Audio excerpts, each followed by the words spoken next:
evangelista Henrique, que vai nos trazer a palavra de Deus, a lição bíblica desta manhã. Querido Deus, em nome do Senhor Jesus Cristo, te suplicamos nesta hora, Senhor, a tua presença conosco. Queremos acumular mais conhecimento. Meu Deus, eu creio que grandes coisas tu tens para o teu povo. A paz do Senhor, irmãos. Glória a Deus. Nós vamos passar pelas nossas lições. Quem estava aqui ontem à noite? Ontem à noite nós falamos assim mais para os professores, mas Jesus ainda, pela misericórdia que Ele tem para conosco, ainda batizou 4 irmãos, curou um irmão. E hoje nós esperamos que Deus faça mais, nós sempre queremos que Deus faça mais, Por quê? Porque Ele pode fazer tudo, não é só um pouquinho, é muito mais do que nós pensamos, nós imaginamos. E sempre que nós estamos procurando aprender de Deus, estamos na casa de Deus, nós devemos ter essa expectativa de aprendermos, mas também de termos um convívio com Deus, uma intimidade com Deus, de vermos a presença de Deus em nosso meio. Bom, irmãos, nesse semestre nós estamos estudando então sobre Neemias. Como é que nós vamos entender então, para chegar em Neemias? Vamos ver um pouquinho da história de Israel. Veja bem, Deus chama, Deus tem em vista, sempre quando nós falamos do povo de Israel, Deus tem em vista, quando Deus chama esse povo, quem é que Ele tem em vista? Quem é o futuro desse povo? Quem é que vai vir à terra descendente desse povo? É Jesus. Então quando Deus chama esse povo, Ele tem em vista Jesus. Ele está olhando lá Jesus no futuro. Para nós é futuro. Quando Ele chamou Abraão, era futuro. Mas acontece que para Deus não existe passado, presente e futuro. Para Deus tudo é presente. Então quando Ele chega e chama Abraão, lá no Iraque, lá naquela região da Mesopotâmia, Ele chamou Abraão. Então quando Ele chamou Abraão, Ele tinha em mente que desse Abraão, que ainda era Abraão, não era Abraão, era Abraão ainda, Ele tem visto então um filho descendente de Abraão, que para ter descendente tinha que mudar o nome dele. Abraão então tinha esse problema, ele e a esposa dele, Sarai, não era Sara ainda, era Sarai, não tinha filhos. E Deus chama Abraão, e olha que coisa mais maluca de Deus. Ele chama Abraão e diz: Abraão, sai da tua terra, da tua parentela, e vai para a terra que eu te mostrarei. Quem é que ia? Você ia. Se você ouvisse uma voz dizendo assim: olha, larga a sua família, larga tudo que você tem ali, e sai daqui e vai para um lugar que eu vou te mostrar depois onde é. Você ia. Você ia dizer assim: isso aí é o diabo falando, isso não é Deus não. Como é que eu vou sair daqui para onde? Vou para o norte ou vou para o sul? Vou para o leste ou vou para o oeste? Onde eu vou? Deus diz: me interessa, sai. Lá depois que você sair, que eu vou te mostrar para onde você vai. Já viu o negócio desse? Coisa de doido. As coisas de Deus são assim, parece maluquice. Deus sempre faz isso. Olha, chama Noé e fala: constrói um barco. Pai, eu sou agricultor, não vou construir uma canoa. Pois é, você vai construir um barco, você vai construir uma arca. Deus faz isso para a gente. Você não consegue compreender, entender, mas você tem só que obedecer. O alfabeto de Deus, ele tem 4 letras: O, B, D, C. E Abraão obedeceu. Saiu para a terra e Deus ia mostrar para ele terra prometida, que é Canaã. A terra era povoada por vários povos diferentes, povos idólatras que não conheciam Deus. Depois de muito tempo que Abraão está ali, começou a haver uma grande fome. E os descendentes então de Abraão, tem Isaac, tem Jacó, esse povo eles descem para o Egito e lá são escravizados. E Deus havia dito para eles: no passado serão escravos por 400 anos e depois serão libertos. Passou-se 400 anos esse povo no Egito como escravos. Eles estavam escravos, eles estavam doentes e eles estavam pobres. Olha bem a situação do povo de Deus. O povo que Deus chamou para desse povo nascer Jesus. Então Deus chama Moisés. Moisés tinha sido criado por 40 anos como filho da filha de Faraó. Aprendeu medicina, aprendeu as línguas, aprendeu a construir prédios, né? Aquelas coisas bonitas do Egito e tal. Era um homem muito inteligente, muito rico, sabia coisas, mas muito inteligente mesmo. Mas ele então percebe que ele tinha uma chamada de Deus. E ele, por conta própria, decide fazer alguma coisa, não orientado por Deus, mas sempre da sua cabeça. E ele acaba matando o egípcio e ele foge então para o deserto de Midian. Lá ele se casa com uma mulher morena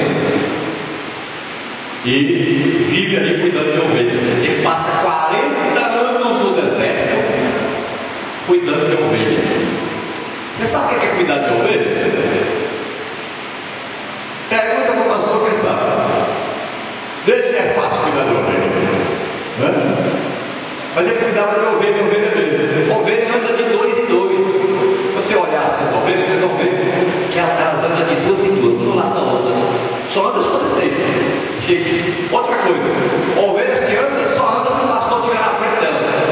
Ele vai andando na frente e elas acompanham. Se ele virar para lá, vira para cá, e o bicho não faz barulho não. De vez em quando uma se perde, cai no buraco e ela não grita. Para achar essa ovelha depois é uma dificuldade doida. O pastor sai depois contando as ovelhas. Todo dia tem que colocar um cercadinho de pedra, coloca as ovelhas lá dentro. Aí tem que contar, na hora que vai passando, vai contando. 1, 2, 3, 4, 5, 6, vai contando. Subiu uma, faltou. O que ele faz? Fecha um curralzinho lá de pedra e vai procurar o ovelhinho. Ele tem um cajado, né? O pastor tem um cajado que tem uma curva assim na ponta. Aquilo ali, para quando a ovelha cai lá dentro do buraco, ele vai com aquela curva assim, pega ela para debaixo da barriguinha, pega e puxa, traz de volta. Agora tem uma coisa, ele coloca no chão, ela vai para o curral, de jeito nenhum, ela só anda de 2 em 2, ela está sozinha, não vai de jeito nenhum. Ele tem que pegar a ovelha, botar no colo e levar.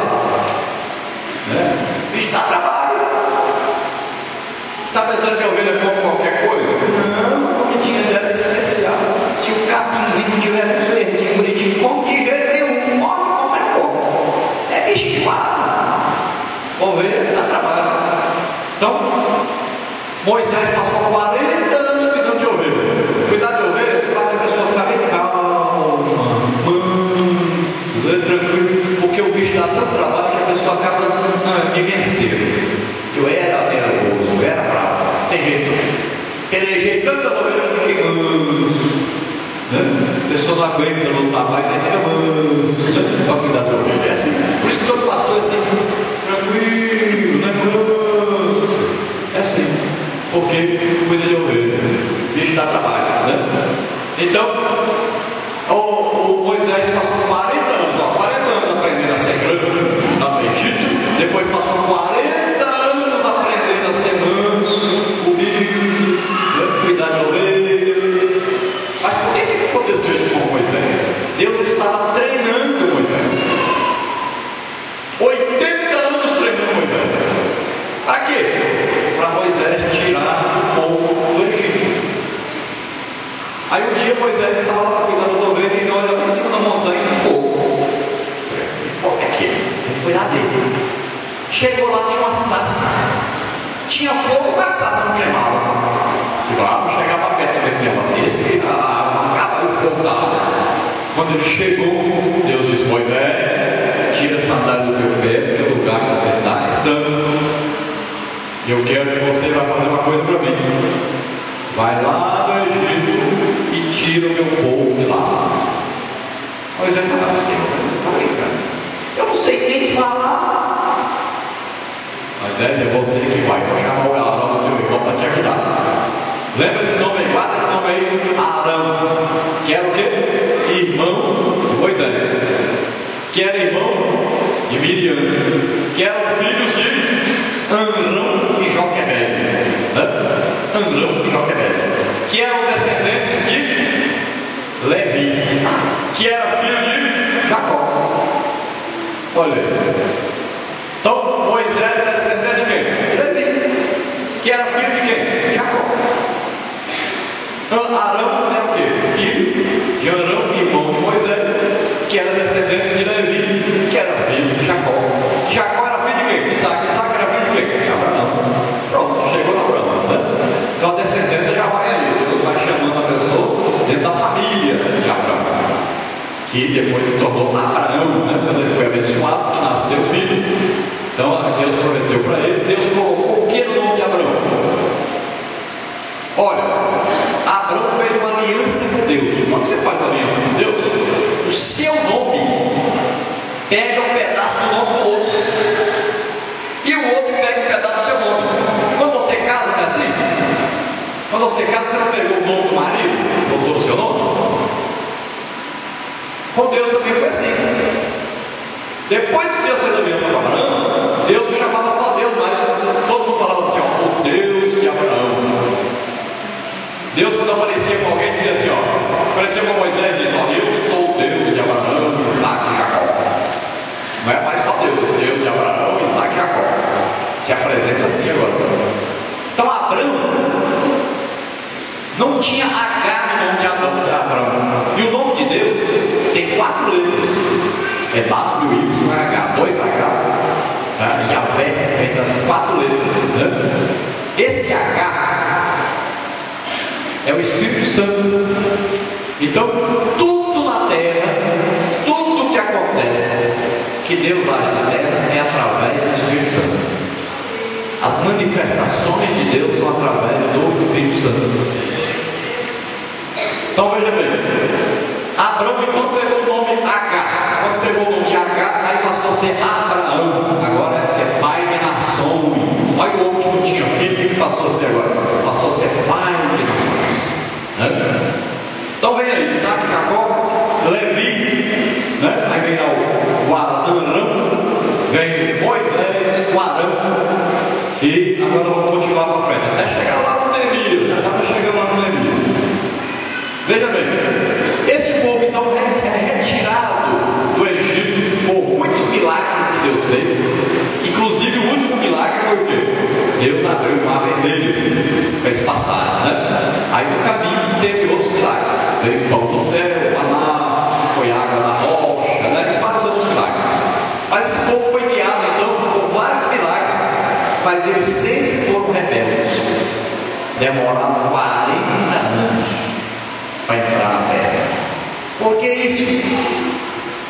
Porque foram rebeldes. E Deus então complicou a estrada deles, o caminho deles. E Deus disse, olha, não vai ficar nenhum rebelde, daqueles que não creram em mim, não obedeceram, daqueles que foram lá olhar as terras e disseram que vocês não podiam entrar, não acreditaram em mim, vão morrer tudo pelo caminho. Aí durante 40 anos foi morrendo por um. Sobraram só 2 espias, daqueles que espiaram a terra, né? Só Caleb e Josué, né? Então, chegaram na beira da terra, olharam lá de cima do monte, dava para ver a terra toda que Deus prometeu para eles. Aí Moisés falou, opa, agora eu vou entrar na terra que Deus prometeu. Que bom, passei aí 40 anos aprendendo a ser grande, 40 anos aprendendo a ser pequeno, e 40 anos conduzindo esse povo pelo deserto. Agora eu vou descansar, vou entrar na terra prometida. E Deus disse, não, senhor, você não vai entrar não. Já pensou? Trabalhando todo desse, Deus disse, não vai entrar não. Por que, senhor? Primeiro porque o quê? Moisés, ao invés de falar a rocha para sair água, ele deu uma pancada na rocha. O homem que era tão tranquilo, tão manso, se arrependeu. na cabeça dele, já estava mais maluco já.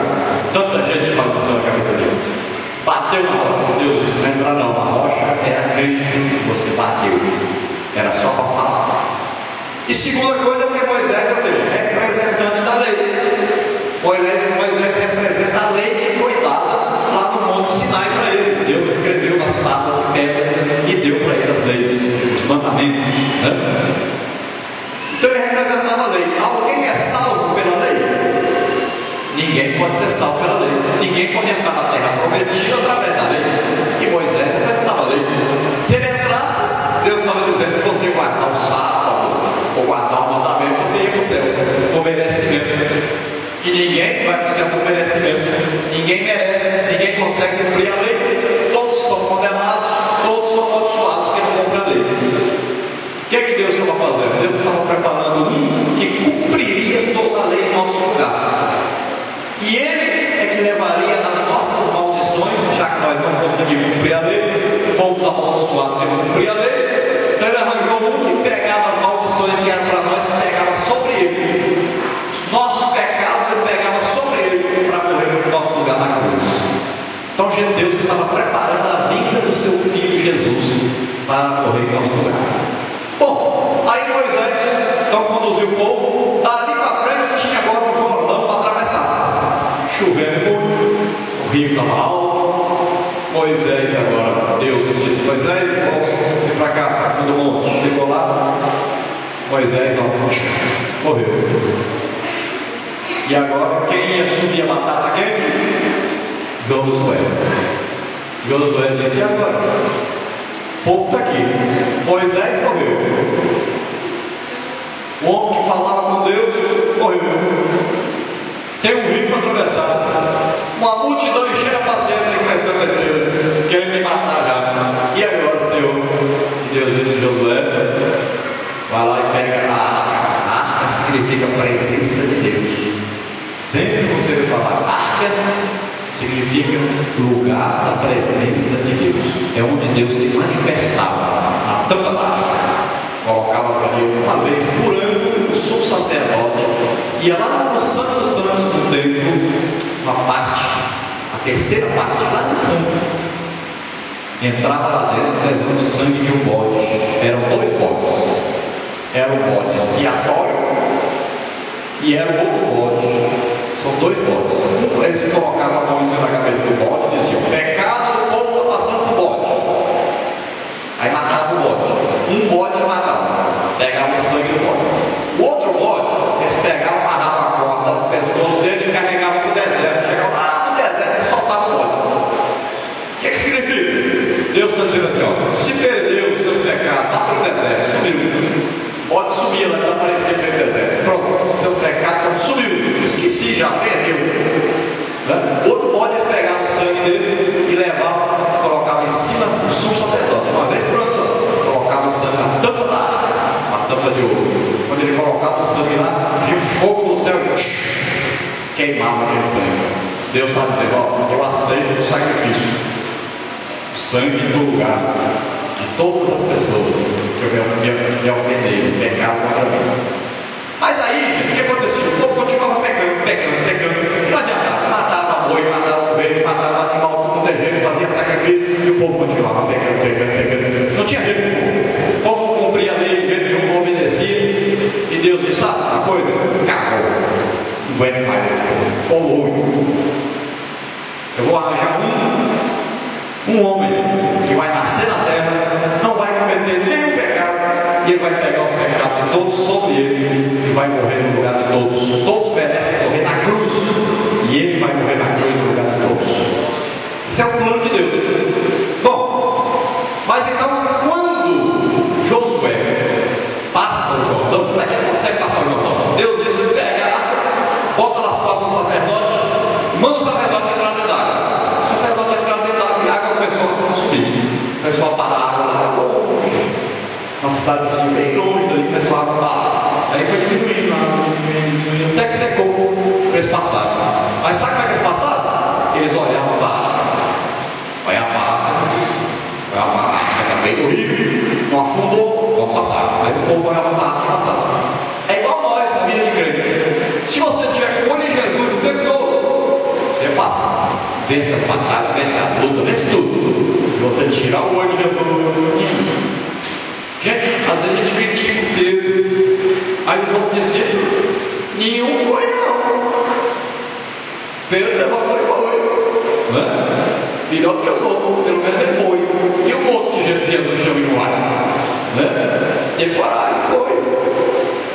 Agora, ele foi, mas chegou a um certo ponto que ele desviou a atenção de Jesus. A fé dele tirou a fé de Jesus e passou às vezes até a fé dele. É quando você tem uma autoconfiança, você começa a confiar em você em vez de confiar em Deus. Você acha que é alguma coisa, aí pronto, você afunda. Sempre você tem que lembrar de Jesus, olhando para Jesus, autor e consumador da nossa fé. Então veja bem, Josué então colocou lá os sacerdotes e eles passaram, o povo passou, entrou na terra. Agora disseram assim: oh, Deus deu essa terra para nós, que maravilha, vamos entrar agora, vamos morar aqui. Foi nada. Deus disse: agora a terra está cheia de inimigo, vocês vão ter que matar tudo de inimigo para possuir a terra. Mas Senhor, eu pensei que o Senhor tinha prometido a terra para nós e agora a terra não. Vai destruir os inimigos. É igual o crente, aceitou Jesus, agora está tudo bem. Não, agora eu sou rico, não fico doente mais, agora está tudo bem. Ah, menino, te vira não. É crente, vai lutar contra o pecado, vai lutar, agora a luta começou e a luta é boa. Não? A vida do crente é luta. Então, agora eles entraram e foram então destruir os inimigos. Mas o que eles fizeram? Destruíram os inimigos tudo? Conversa.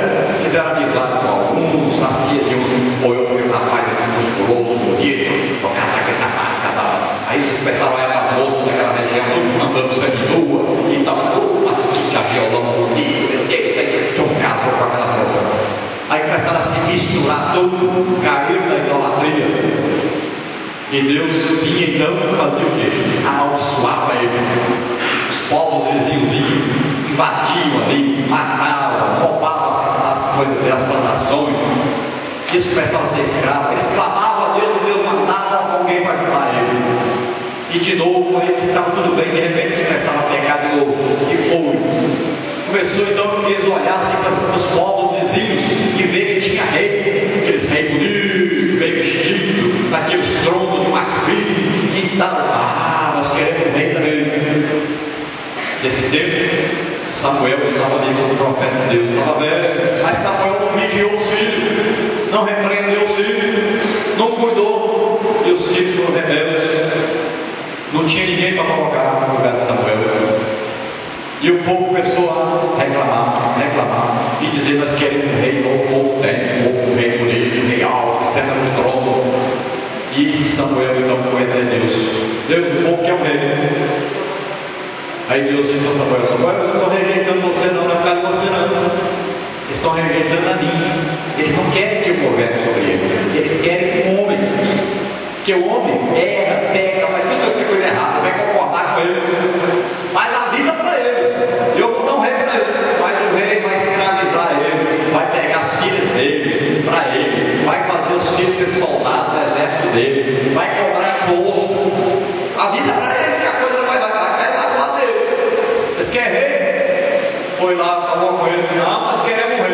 Tá bom, dá um rei para eles. Escolheu o mais alto que tinha Israel, bonito, tá? O Saúl. Pronto, tá aí o rei que vocês querem, que é um homem grande, tão bonito, tá aí, pronto. Mas não deu certo. E aí entra rei, sai rei, e vem maldição que eles pecam e tal. Aí Deus um dia disse: ó, chega, aguenta mais essa porra. Aí mandou Nabucodonosor invadir lá Israel, levou todo o prisioneiro lá da Babilônia. Agora que nós vamos chegar lá, nós queremos, né? Para começar.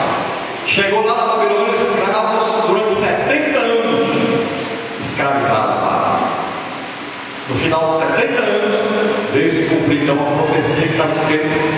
Disse: o rei Ciro envia para Jerusalém 3 homens que se destacam, né? Não foi só 3 homens, mas esses 3 homens se destacaram. Ele enviou para Jerusalém para restaurar o templo em Jerusalém.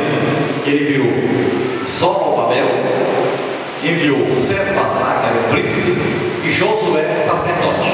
Não é aquele Josué do ano passado, esse outro Josué. Enviou para lá esses 3 homens com a incumbência de construir o templo, restaurar o templo que tinha sido destruído, tinha sido queimado, os muros derrubados, as portas do muro, que os portões tudo queimado, o templo derrubado com as paredes, tudo acabado, não tinha mais arca, tinha roubado a arca, tinha roubado os vasos de ouro, tinha roubado tudo de coisa, estava uma coisa terrível. Para restaurar a nação, a primeira coisa é o quê? Restaurar a comunhão com Deus, o templo, sacrifício. Não existe ninguém que chegue à presença de Deus sem sacrifício. Jesus fez o sacrifício por nós, pelos nossos pecados, para nós sermos salvos. Agora, cabe a nós fazer o sacrifício para chegarmos na presença de Deus, ter intimidade com Deus. Cabe a nós. Não é fácil. Não é de qualquer maneira. Por isso que a maioria do povo não tem intimidade com Deus, não tem uma vida vitoriosa, não tem uma vida cheia do Espírito Santo, porque acha que a vida é de qualquer maneira, vai levando de qualquer maneira. Quase não lê a Bíblia, quase não ora, não sabe nem o que é jejum, não está nem aí, vai levando a vida aí. Sou crente. O que você é? Sou crente, sou evangélico.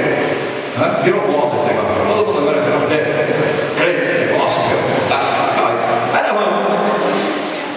Vem para a igreja, mas não sabe nada, não acredita em nada, não busca a presença de Deus, não vem para a igreja para ouvir Deus falar com ele, para ter intimidade com Deus. Vem, que é uma religião. Por que você vai para a igreja? Não, porque hoje é domingo. Hoje é dia de ir para a igreja. Por que vai para a escola dominical? Não, porque ela está chamada, tem que responder lá, presente. E vai levando a vida assim. Por quê? Acha que a vida cristã não exige sacrifício. Acha que é brincadeira. Deus nos chamou para nós darmos a vida uns pelos outros. Deus nos chamou para nós nos oferecermos em sacrifício vivo, santo e agradável diante de Deus. Nossa vida tem que ser como um evangelista uma vez disse: minha vida é como uma vela, e eu vou me queimando, me gastando, né? Até ser consumido e ser levado para Deus. Então a vida de crente tem que ser assim. Você se entrega totalmente na mão de Deus. E para quê? Para que Ele possa usar você para abençoar os outros, para que os outros sejam salvos. Então a nossa vida é essa, e tem que ser assim. O que é que Jesus disse? O que é que a Bíblia diz lá? Se Jesus morreu por nós, o que custa para nós darmos a vida por Ele?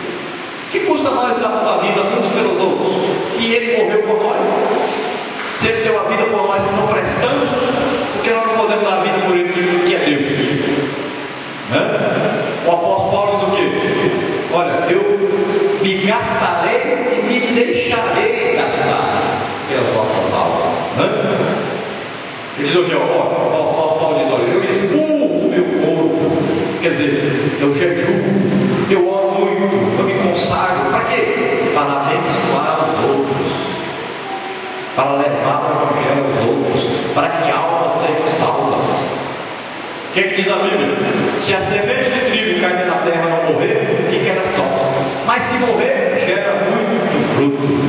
Jesus é a semente de Deus que caiu na terra. Se ele não tivesse morrido na cruz, não tinha nem o Filho de Deus na terra, mas ele morreu para quê? A semente morreu para gerar vida. Né? Quando você vai plantar, pega uma semente de abacate e joga dentro da terra, você vê, e cobre ela, planta lá.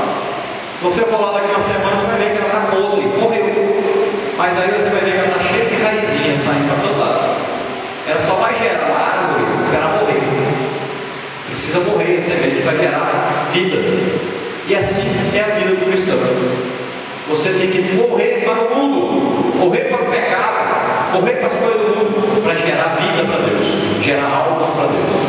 Bom, o povo então agora, Deus leva esse cativo. Aí vem, nós falamos, ó, César passado, príncipe, vem Zorobabel e vem Josué. E eles restauram o templo de Israel.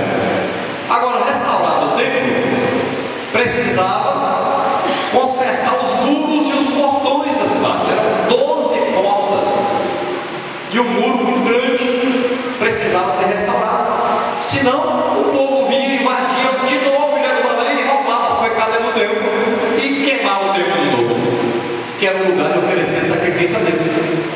Então eles fizeram o mais importante: restauraram o lugar de fazer sacrifício a Deus, restauraram o lugar de orar a Deus, de ter comunhão com Deus, que é o templo. Então você vai comparando isso com a sua vida. Primeira coisa que você tem que fazer para você ter uma vida com Deus, uma vida de intimidade com Deus, é restaurar a sua comunhão com Deus. Como é que você faz isso? Orando, e orando muito. Então, o templo, o que é o templo? Olha, gente, quando alguém invadia Jerusalém, o que ele queria? Qual o objetivo de alguém quando ele invadia Jerusalém? Era o templo. Mas o que tinha no templo? Uma arca. O que tinha essa arca? Dentro da arca tinha tábuas da lei, que foram dadas por Moisés. Tinha a vara de Arão que floresceu, escolhendo o sacerdócio de Arão, escolhendo Arão para ser sacerdote, para cuidar das coisas de Deus. E tinha lá dentro um vaso de ouro contendo maná. Mas a tampa da arca era de ouro. Então todo mundo queria invadir Jerusalém. Por quê? Queria chegar ao templo. Chegando ao templo, ele tinha que passar pelo átrio, o lugar de fora, tinha que passar no lugar santo, onde tinha um candelabro de ouro, tinha mesa de proposição, né, do lado, e tinha um altar de incenso. Tudo de ouro. E chegando lá dentro do Santo Santo, uma arca, que era a arca da presença de Deus, a arca da aliança de Deus com o povo de Israel. É uma aliança feita que daquele povo nasceria Jesus. E aquele povo seria abençoado. Então, eles queriam isso. É igual, gente, a nós. Nós somos templo do Espírito Santo. O que o diabo quer quando ele vem perturbar a vida da gente? O que ele está interessado? Qual é o maior sonho do diabo? O que ele mais queria? O maior sonho dele é ser Deus. Como ele não pode ser Deus, ele falou que queria ser pelo menos parecido com Deus. O que ele faz? Eu vou perturbar a vida do homem, destruir a comunhão do homem com Deus, e vou atingir o espírito do homem, vou roubar do homem a presença de Deus que está no homem. Lá no espírito do homem, o Espírito Santo, quando você aceitou Jesus, o Espírito Santo vai morar em você. Então o diabo quer fazer o quê? Ele quer tirar isso de você, ele quer atingir lá dentro. Mas para chegar lá dentro, ele tem que passar primeiro lá de fora. É igual eu falei, para chegar no templo, na arca, tinha que primeiro destruir o muro. Para destruir o muro, tinha que destruir as portas. Tinha que passar pela porta para poder invadir. Nós também, assim, gente, olha, os nossos muros, quem são os nossos muros? É o nosso corpo físico. Aí nós temos uma alma. Dentro desse corpo nós temos uma alma, que são o quê? As portas. São portas. Você tem portas na alma. A alma é onde você decide fazer as coisas. Por exemplo, de manhã cedo agora, por que você veio para a escola bíblica dominical? Você acordou? O que você pensou imediatamente? Oh, mas ontem à noite estava fazendo calor, agora está tão frio. Oh, mas a cama está tão quente. Acho que vou dormir mais um pouquinho. Vou para a escola hoje não. Acho que vou dormir mais um pouquinho. Corpo e bijuteria, né? Negócio de corpo é o quê? Beber, dormir e sexo. Fale outra coisa do corpo, ele briga com você. Negócio de beber, dormir e sexo. Só, o corpo quer só isso. Você fala assim, vamos orar, e fala, meu joelho dói. Vamos ler a Bíblia, não, meu olho sai água, dá dor de cabeça. Vou jejuar, não, eu dou uma fraqueza, eu fico doente, não, eu faço. Tudo que você falar no corpo para fazer, que é para Deus, ele fala, não, isso não. Então, é uma luta. Para você vencer o corpo, só tem um jeito. Jejum. É a única coisa que mata o corpo, é jejum. Não tem outra coisa não. O corpo é miscalhante. Se ele não estiver fraco, você não consegue vencer. Pode ver uma coisa, quer ver gente aceitar Jesus fácil? Vai lá no hospital. A pessoa está doente, fica fraquinho. Posso orar com você? Quer aceitar Jesus? Quer. Aí fica sarado. Negócio de Jesus, nada. Queria ficar curado, queria sair daqui.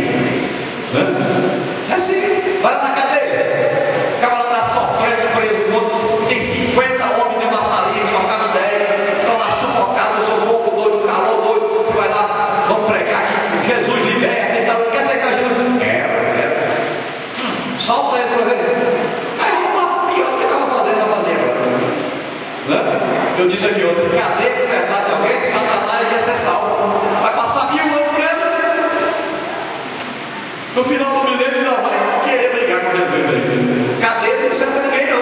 Conversa. Não é? Então veja bem. Este povo escravizado, então, eles querem voltar para a terra deles. Está na hora de voltar. Mas eles precisavam de restaurar a cidade. Não restauraram o templo. Agora precisava restaurar o quê? Os muros e as portas.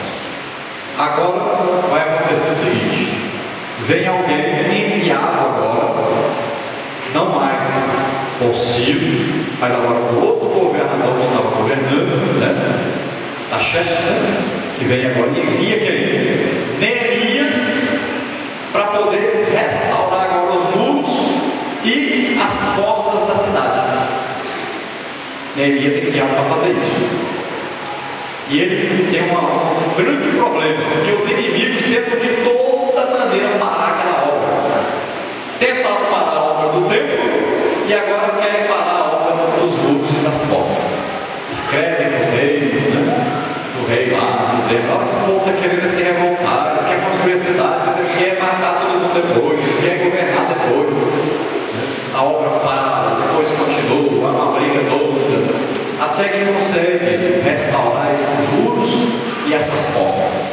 Então Neemias, um grande líder chamado por Deus, e ele consegue fazer uma união com o grande povo. Quais as providências que ele toma para esse povo trabalhar unido e construir o muro? Então ele começa a trazer para o povo o ensino da Bíblia, da palavra de Deus. Não é a Bíblia como nós temos hoje não. Naquele tempo não tinha Novo Testamento não. Tá?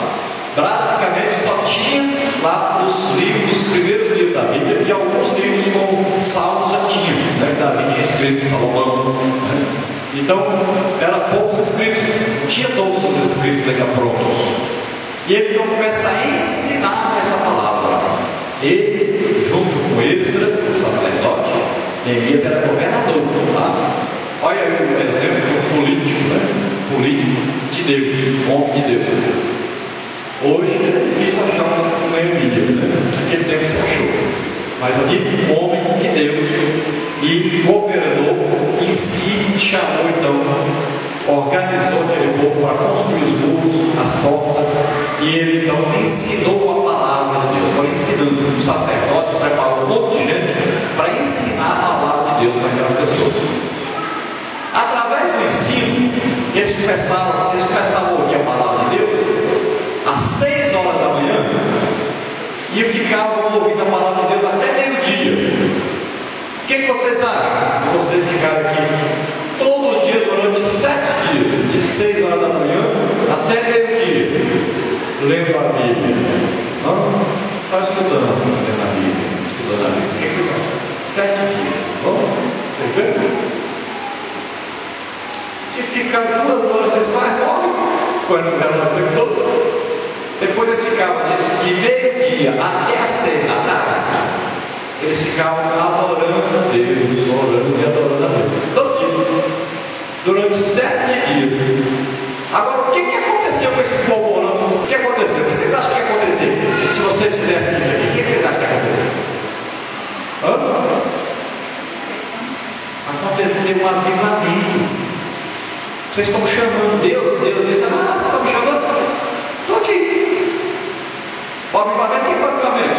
É quando Deus toma posse, toma direção de um grupo de pessoas. O avivamento é isso. Eu participei de 2 grandes avivamentos. Em 1992, lá no Monte Tabor, na Alagoas, Imperatriz, teve um grande avivamento. Foram mais de 1000 pessoas batizadas no Espírito Santo, mais de 1000 pessoas aceitaram Jesus, teve mais de 1000 curas.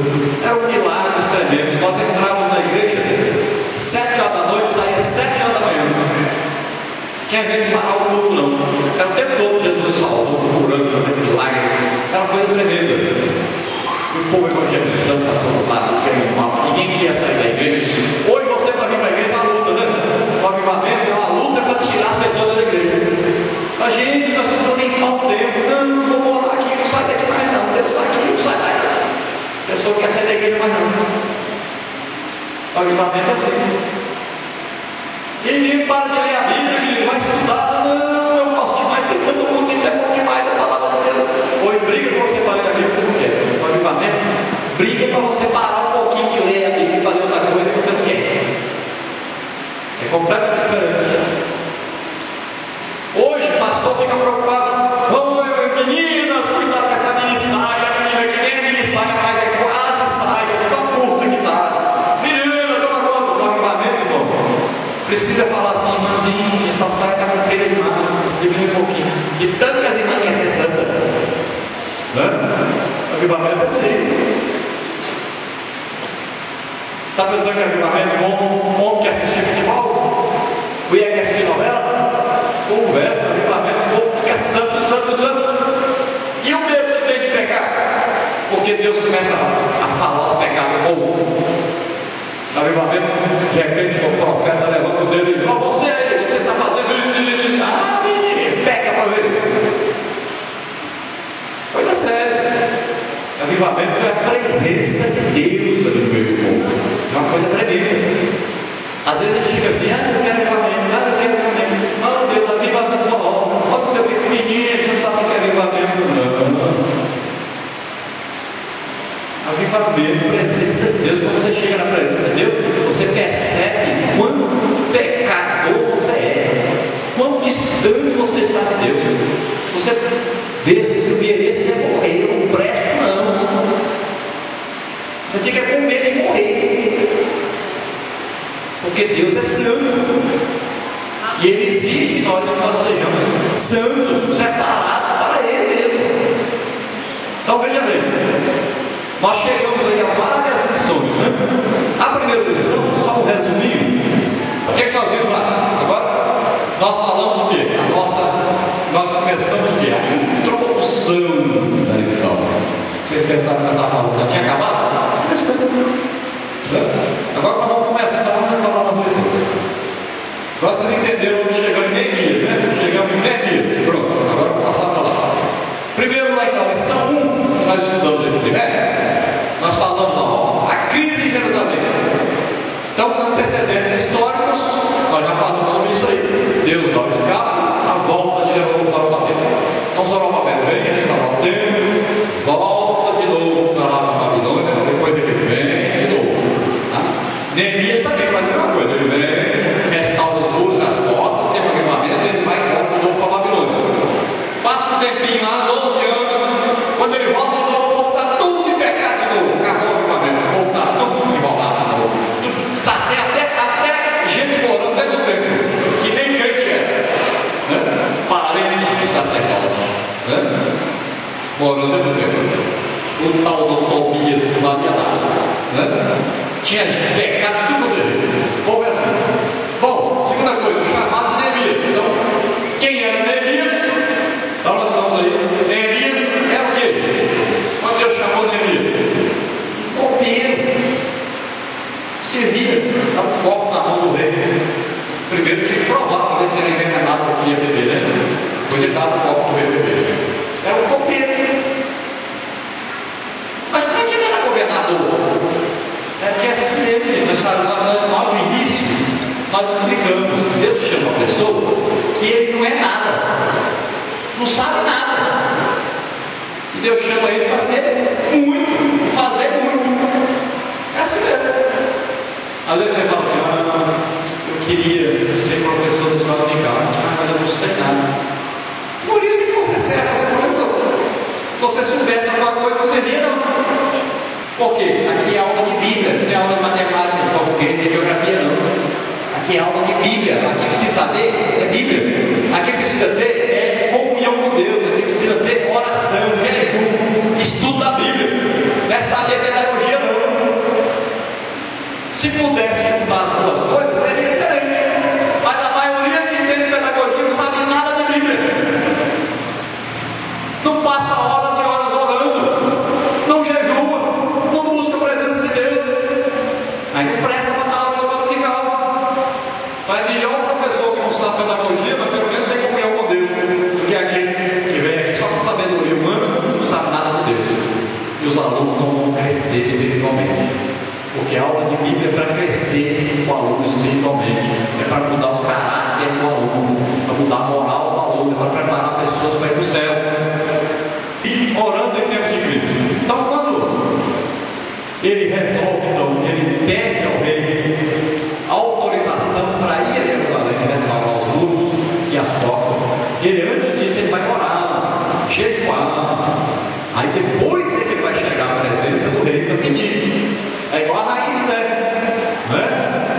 chegou lá, mas você vai ter que ir lá na presença do rei. Não, mas se eu for lá, eu vou. Só posso ir sem me chamar. Ou você vai, ou vai morrer todos os judeus, e você também, você é descendente de Deus. Está pensando o quê? Você vai escapar? Então vamos fazer o seguinte: vamos convocar um jejum, todo mundo orar e recuar, depois eu vou. Pronto, todo mundo orar e recuar. Aí ela foi à presença do rei, e o rei recebeu ela. É o segredo, gente. Você quer ir à presença de Deus? Menino, primeiro vai recuar, vai orar, para depois chegar à presença de Deus. Tem um caminho para chegar. Não é assim de qualquer maneira, não. O senhor está todo enrolado. Aí acha que eu sou crente. E acha que é qualquer maneira, se Deus vai um palhaço, vai alguém que não sabe nada da sua vida. Não. Primeiro conserta a sua vida. Deus não é brincadeira, não. Depois da intercessão de Neemias, ele adorou a Deus, ele intercedeu o seu povo, ele fez confissão de pecado. Então veja bem, Neemias vai a Deus agora dizendo: o senhor tem razão, o povo veio prisioneiro para cá porque merecia mesmo. Nossos pais pecaram, desobedeceram, foram rebeldes. Ele foi ler a palavra de Deus e chegou à conclusão: gente, quantas vezes Deus chamou esse povo, abençoou, e eles voltaram a pecar de novo. Merecemos, mas tinha que estar aqui preso mesmo, tinha que morrer tudo. Deus ainda foi muito bom, mas deixou alguns vivos ainda, tinha que matar tudo. Então ele reconhece o pecado do povo, reconhece que Deus é justo. Isso é adoração. Você chegar na presença de Deus reconhecendo o seu poder, a sua justiça, o seu amor, a sua misericórdia. Isso é adoração. Vamos ver na lição 2 aqui, o que nós estudamos. Na lição 2 nós estudamos a liderança em tempos de crise. Então as características do líder Neemias. Vimos lá um líder corajoso, um líder prudente, um líder que sabia lidar com a oposição. Então são características de um bom líder. Você quer ser líder? Eu queria um cargo da igreja, eu quero ser um líder da igreja. Então, olha lá. Coragem. Deus não tem prazer naquele que volta. Deus não gosta de gente frouxo. Tem que ser corajoso. Gente que enfrenta a luta. Olha gente, é no fogo, nas lutas que Deus forja o verdadeiro guerreiro. Você está passando por tribulação, por problema? Isso vai fazer você ficar mais forte, não vai matar você não. Passar pelo deserto vai fortificar você, não vai matar. Quando Deus deixa você no deserto, não é para te matar não, é para te fortalecer, para fazer você ficar mais próximo dele. Você passa pelo deserto e vai chegar, porque você vai chorar a noite inteira, mas de manhã tem alegria, vai passar.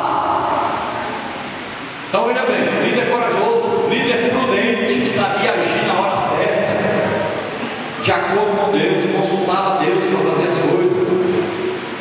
Você lembra antigamente, se você ler Atos dos Apóstolos, você vai ver que para escolher um líder, para escolher alguém para ir para o campo missionário, para liderar, sabe o que o povo fazia? A igreja jejuava e orava. Olha, estava em Antioquia reunidos, profetas, mestres, estavam tudo reunidos, fazendo o quê?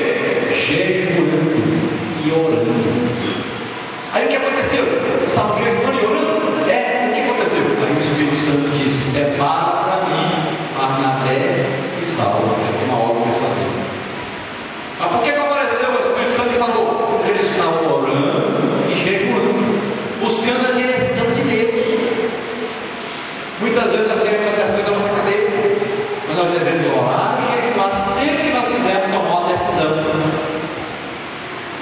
Depois o quê? Um líder que sabia lidar com a oposição tem que saber lidar com a oposição. Você não pode matar uma oposição. Não pode, de repente tem alguém que é contra você, você mata ele. Você não dou mais a oportunidade de pregar.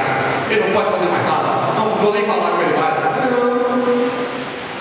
A oposição, você tem que lidar com a oposição, com amor, com compreensão, com carinho. Jesus dizendo: ore pelos seus inimigos, abençoe os seus inimigos.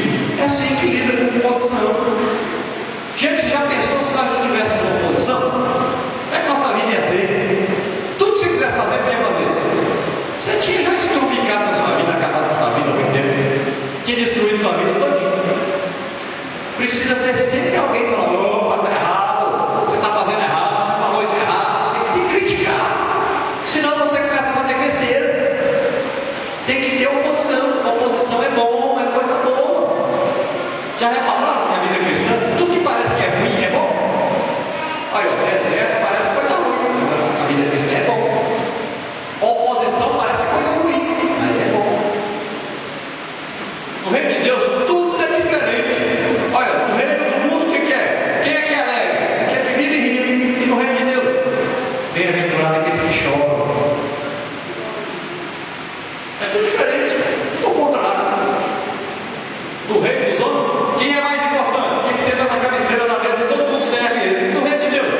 serve todo mundo.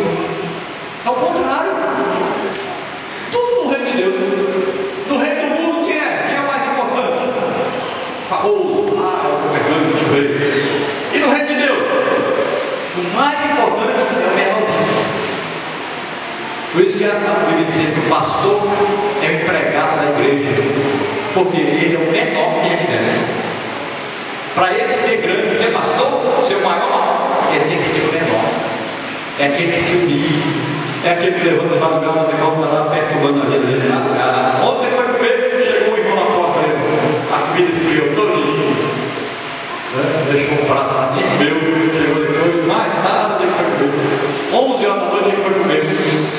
Pastor assim, foi dado para a igreja para sofrer dele, para ser pequeno, humilde.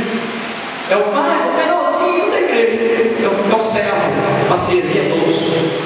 Então você quer ser grande? Seja pequeno, seja servo, seja humilde. Você já viu que a árvore, aquelas árvores, já viu aquelas árvores cheias de laranja? O que acontece com os galhos que ficam cheios de laranja? O galho que mais tem laranja faz o quê? Vai se abaixando, tem que encostar no chão.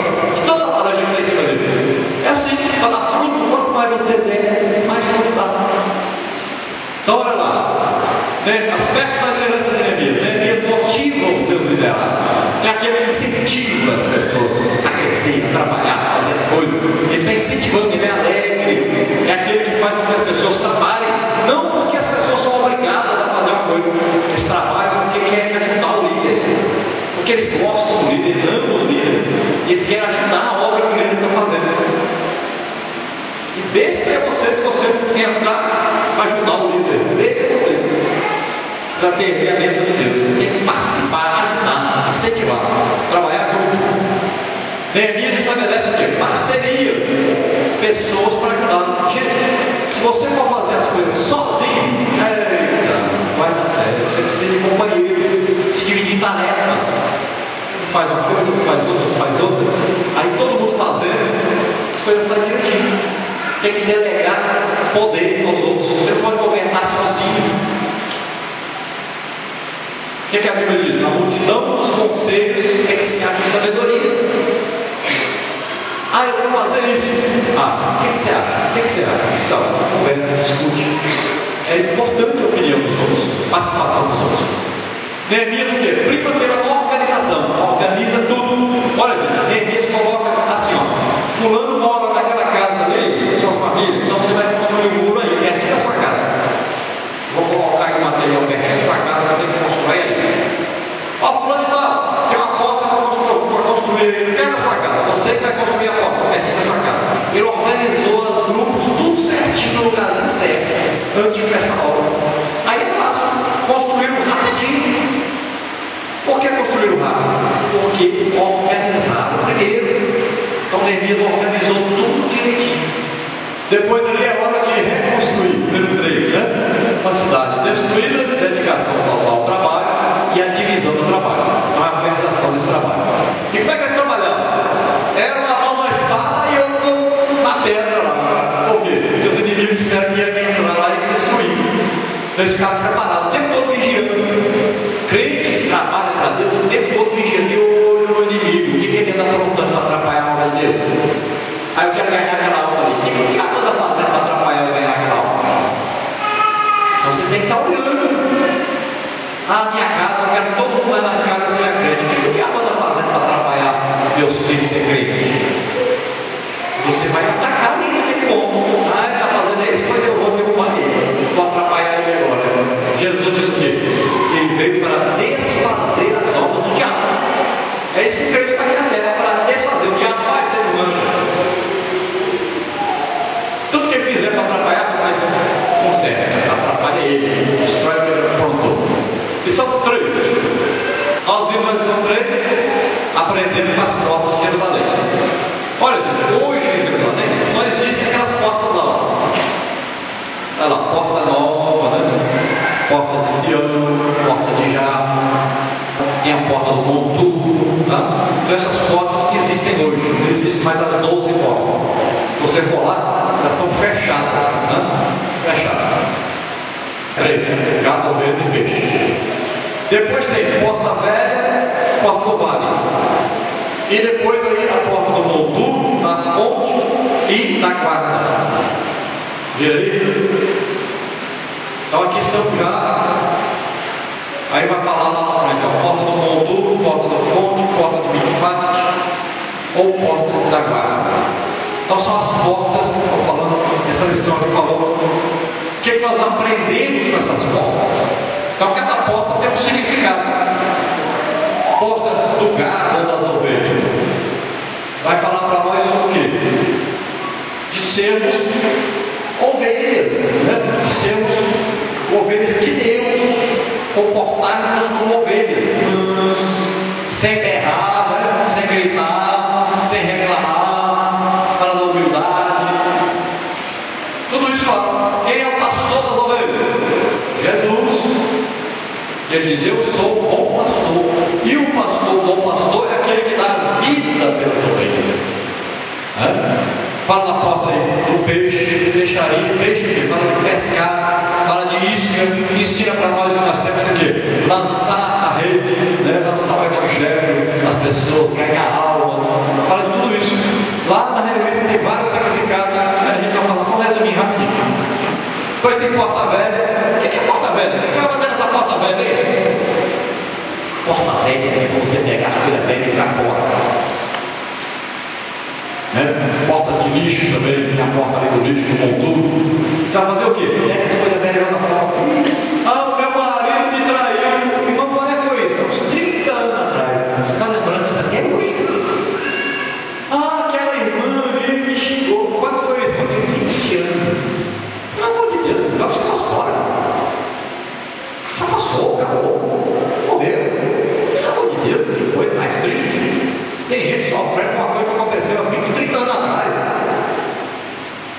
Mas você está triste assim, eu não consigo dormir. Estou muito triste. O que foi? Não, meu filho morreu. Quando foi? Há 20 anos atrás. Pelo amor de Deus, mano. Tem gente que guarda a roupa, a pessoa morreu há 20 anos, está guardando a roupa do corpo dentro de casa. As coisinhas, as coisinhas que ele usava. Para com isso, mano. Você é feitiçaria, você é mentira. Joga isso fora, lá dos outros. Liberta disso, mano, pelo amor de Deus. Está chamando demônio na sua casa. Quem gosta de corpo é demônio. Para essas coisas. Um dia eu fui fazer um culto na casa da mulher. A mulher cheia de problema, mano, cheia de demônio. O que será que aconteceu? Eu fui conversar com a mulher. Meu marido morreu com água nessa roupa dele. Até o lugar na cama, eu deixo lá, até o outro travesseirinho, que dormir. Cheio de demônio mesmo. Conversando com o morto, deitando com o morto, ele estava lá na hora de deitar com o morto. Mas esse negócio morreu, acabou, morreu. Que negócio é esse? Liberta essas coisas velhas, baixa essas coisas velhas para lá. Então, a lição 4 aí foi sobre como enfrentar a oposição à obra de Deus. Então, existia aí a oposição de Gesem, né, principalmente. Gesem tinha uma oposição. O Tobias estava pelo meio, só gente ruim ali, né? Tentando atrapalhar ali a obra de Deus. Então nós vimos lá, o primeiro tópico lá foi oposição ferrenha, a ira dos adversários. Olha, sucedeu que eu vi de Sambalat, que ele ficava duro, deu ira, se indignou muito. Então sempre quando você estiver fazendo a obra de Deus, o que vai acontecer? O diabo vai levantar pessoas para atrapalhar você, para prejudicar.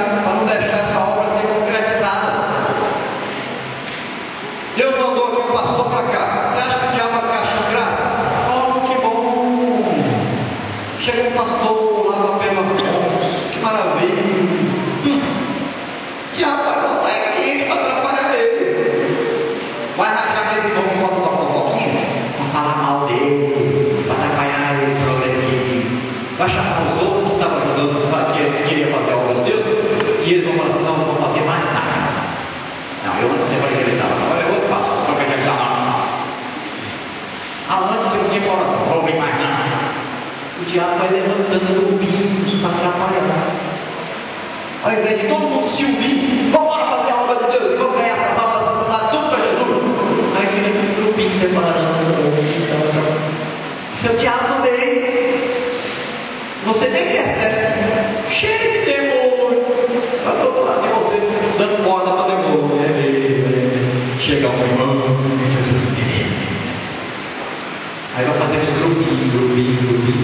dividir na igreja assim, fazer grupinho. Daqui a pouco, para Deus, ganhar algo mais, não tem mais nada. Então, unas, todos unidos fazendo a obra de Deus. É assim que funciona. Vai pintar a igreja. Eu não vou ajudar. Não precisa nada, deixa eu fazer essa ideia. Assim, que a cabeça das coisas. Meus irmãos vão cair na cabeça do diabo. Outra coisa também, então, olha aí, falsa acusação. Sempre o diabo usa o quê? Uma falsa acusação. Ele inventa uma coisa que não é verdade. Como é que Jesus foi condenado? Uma mentira, uma acusação falsa. Como é que lá o Estevão foi morto? Uma acusação falsa. Como é que Paulo foi preso? Acusação falsa. Sempre demônios agem trazendo o quê? Uma mentira, uma acusação falsa para prejudicar a pessoa, a obra de Deus. Depois vem o quê? A resposta à insinuação caluniosa. Então a resposta de Neemias dizia o quê? Gente, eu estou ocupado demais fazendo a obra de Deus. Não para que você está falando, não vou fazer reunião com vocês, não vou, vocês querem que eu vá, eu não vou fazer nada que vocês querem. Esquece! Quer saber de vocês? Não, eu estou ocupado demais fazendo a obra de Deus. Você acha que eu vou parar a obra de Deus e ficar conversando com vocês? Então é isso que tem que fazer. O inimigo não dê conversa com o diabo, não. Dê papo para ele, não. Depois a crítica dos adversários. O conteúdo das críticas, então, começaram a dizer que aqueles burros não iam dar certo, que eles estavam querendo se revoltar contra o governo da Babilônia, né? E vieram então criticando os sacrifícios, criticando a construção, e foram essas coisas, foram aumentando todo tipo de coisa. Crítica depois da união, começaram a dizer que estavam se unindo com gente que não era para se unir, e aquelas coisas todas que sempre acontecem. Então, terceira é a guerra contra os edificadores. Os inimigos então se uniram. Olha, gente, sempre existe união entre gente que não combina um com o outro quando eles querem atrapalhar a obra de Deus. Olha o tempo de Jesus. Olha, fariseu não dava certo de jeito nenhum com os escribas, com os outros. Não dava certo não. Mas quando foi na época de Jesus, para poder condenar Jesus, eles se uniram tudinho. Estavam todos amiguinhos do outro. Na época de Herodes lá, né? Na época daqueles governantes, também houve união para combater a obra de Deus. Paulo sofreu muito isso. Os inimigos se uniam contra ele, a ponto de Paulo ir para a cadeia e ele dizia assim: olha, todos me abandonaram. Já pensou? Um homem que abriu a igreja para tudo quanto é lá, de repente tem um amigo para ajudar. Por quê? Porque falavam mal dele, todo mundo falando mal, todo mundo se uniu contra ele. Isso acontece muito. Os inimigos se juntam. Então quem sabe você está participando de um grupinho desse aí, se uniram para atrapalhar a obra de Deus. Cuidado! Já pensou? Você está participando de um grupo que está atrapalhando a obra de Deus crescer? Que coisa! Trabalhando com o inimigo, dormindo com o inimigo, né? Guerra contra os edificadores. Os inimigos estão se unindo. Depois nós temos aí oração e vigilância. Aí ó, diz lá: porém nós oramos ao nosso Deus e pusemos uma guarda contra eles, de dia e de noite, por causa deles. Então, vigilância. O crente sempre deve estar em vigilância, vigiando, olhando. Como é que se vigia? Olhando as coisas que estão acontecendo. Como é que eu sei que Jesus está voltando? Está acontecendo terremoto para todo lado, sinal do céu na lua, está tendo guerra para todo lado. Isso o quê? Sinal que Jesus diz: olha, eu vou deixar umas dicas aí. Quando estiver próximo de eu vir, vai acontecer isso. Filho desobediente aos pais, falsos cristos aparecendo, guerra, terremoto. Então você fica atento, são sinais que eu estou chegando. Então você fica vigilante. Então você cuidado, vigie para você não participar do grupo de Satanás. Participe do grupo de Deus. Sim. Conspiração dos inimigos contra Neemias. Vê lá. Falsidade dos adversários. Os muros foram levantados na resposta sábia e firme de Neemias. 3 lições importantes que podemos extrair da resposta de Neemias. Então veja bem, é aquela resposta que Deus mandava a carta para ele, dizendo para ele ir encontrar com eles, os inimigos, né? Encontrar conosco aqui, queremos conversar com você e tal, queremos apoiar você na construção dos muros, olha como é que o diabo faz. Deixa eu ajudar aí, né? A intenção dele é atrapalhar, quer fazer amizade e tal, participar, né? A resposta